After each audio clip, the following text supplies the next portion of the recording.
Nama Felicia Tisu mulai sering jadi sorotan usai putus dari Kaesang Pangarep.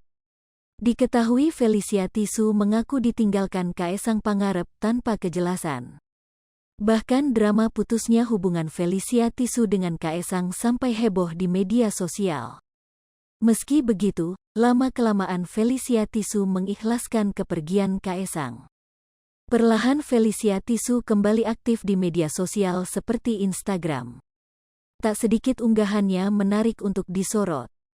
Seperti baru-baru ini, Felicia Tisu membuat tulisan soal perempuan kuat dan tangguh meski sudah disakiti dan dikhianati.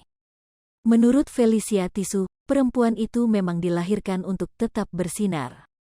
Pada postingan Felicia Tisu itu, tak diketahui sosok yang disebutnya itu. Namun pada akhirnya, Felicia Tisu menyinggung soal harga diri seorang perempuan.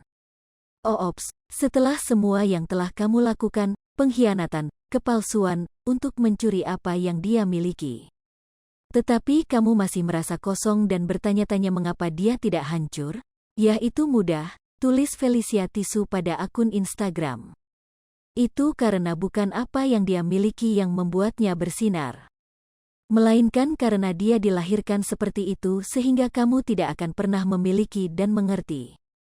Seorang perempuan tanpa martabat akan selalu lebih rendah dari apapun, tutupnya. Sontak saja postingan netizen itu langsung banjir reaksi netizen. Banyak yang menganggumi kata-katanya, tapi di sisi lain ramai mengaitkan soal masa lalunya.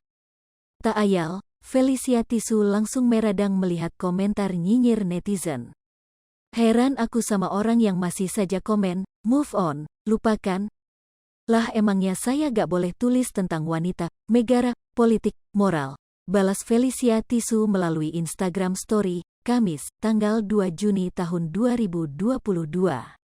Bahkan Felicia Tisu sampai balik menyindir netizen yang menyebutnya bem move on dari Kaesang. Sebetulnya yang belum move on itu saya atau kalian, kan pemikiran kalian sendiri yang mengaitkan, dan saya tak bisa cegah itu bukan hak saya, pungkasnya. Hai pemirsa Sri Popo TV, jangan lupa komen, like, dan subscribe, serta tonton terus berita-berita terupdate lainnya ya.